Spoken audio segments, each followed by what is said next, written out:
everybody, welcome back to another YouTube video, or welcome if you are new. I'm so excited to have you on this journey with me.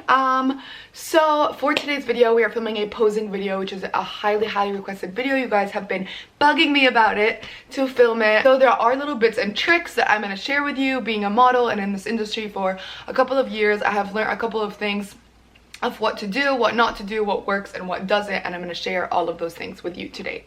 Now, to get the perfect shot, we're going to talk about what kind of lighting you want, what kind of lighting you don't want, posing with your body, what to do with your body, what to do with your arms, legs, angles, the best angles and the not so good angles, as well as face, what to do with your face, and more details about that. So those three things are gonna be able to get you the best possible shot, and that's what we're here for today. So stay tuned. Let's get this started. So first thing we're going to discuss is lighting. So lighting is so important. If you have the chance to go outside and take a picture in natural light, I would suggest you to do that. I take all my selfies basically where the phone is facing like a window, so then I have the natural light hitting my face, and then behind me just gets darker because that's the shadowy area. That just like makes your face look better. The lighting is hitting your face, and that's what you want. If you can go outside, also do that. Sometimes natural lighting could be very harsh and could just kind of wash you out, and that's happened with me before.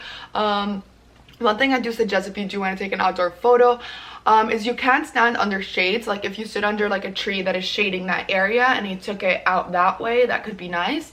You might even be able to get like kind of like the tree shadows on your face.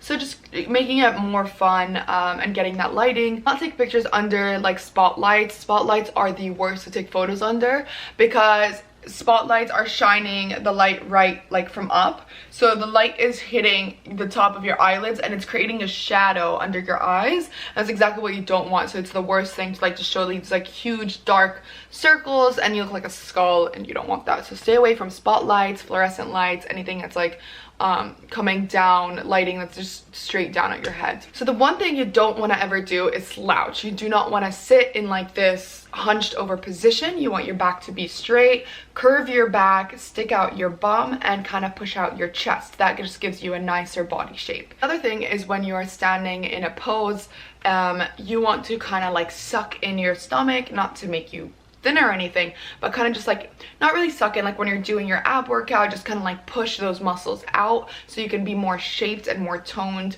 around your waist. The other thing is you do not want to shorten yourself. So a lot of different positions could technically shorten you, and you want to elongate your body as much as you can.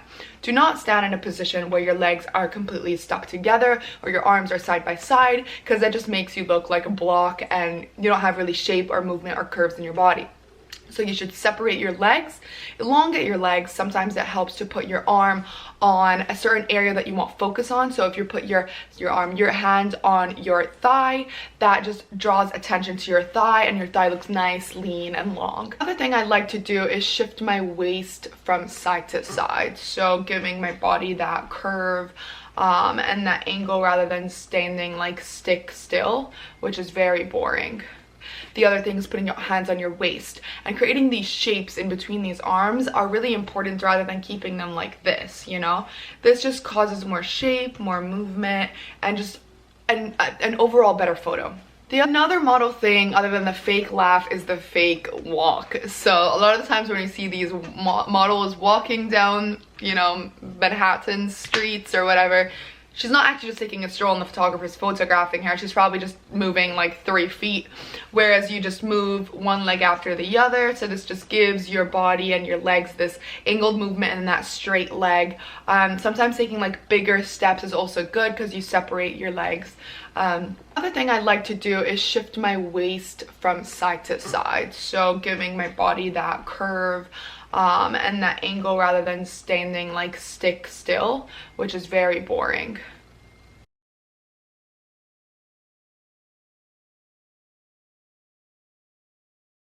A lot of the times we don't know what to do with our hands, and it's like, what do we do with our hands? I don't know where to put them. So one really good piece of advice is if you have any pockets on your jeans, I always tend to do this. I put one hand in a right pocket, both hands in both pockets, or even use my back pockets, keep one hanging out, etc. So that's always fun. And even if you don't have a pocket, you can always kind of just like latch onto your pants, like put your thumb in there.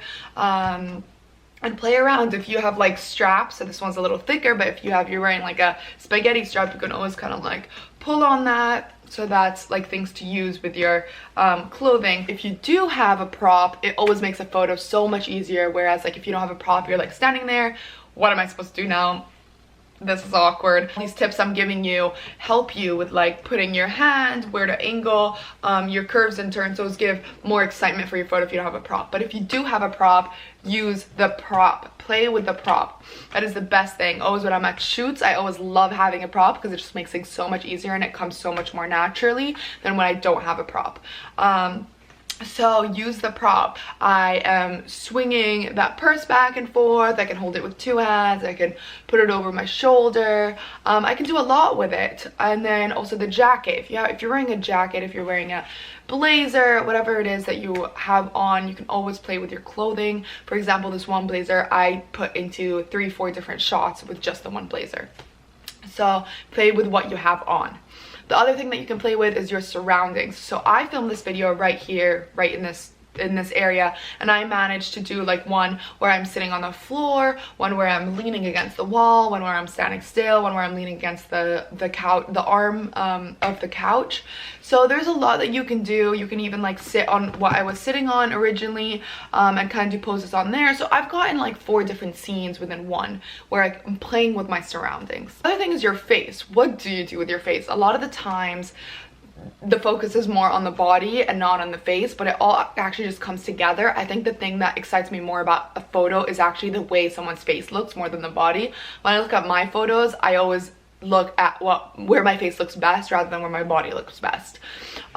So the one thing that you really have to work with is different kind of smiles. So there's this model smile that, well, it's a model laugh, it's a fake laugh, which you basically kind of do. It looks like this. And then there's more like simple smiles just with teeth, a lighter smile. You also want like a variety of looks within your face. Another really important thing is your eyes. Your eyes speak a lot to the camera, and they're the one thing that really attract people's attention. So the way I look with my eyes is really the emotion and the feeling of the surrounding I am in. What I am trying to portray in a photo is where my eyes come from. If it's a happy photo, if it's a sad, if it's a not sad photo, if it's a more serious photo, more like sexy kind of photo, all comes within the eyes. You either do something like this where I always look down. You can see in the video I look down a little bit and then I look back up, and that just like, I don't even move with my head. Actually my head just kind of stays still, where you look down and then you just look back up like that, and then that's when the shot is like wow. And yeah, just trying your angles, looking down at the camera, angling your face, chin up. The last thing I want to mention is take a lot of photos, because the more photos you take, the better your chances are at getting at the picture that you initially wanted. So that's what I do. I just take a lot of pictures. Sometimes I use like where I take the picture and it's like the moving, gosh, I can't think about it right now. It's like the moving, it's a live photo, right? Live photo.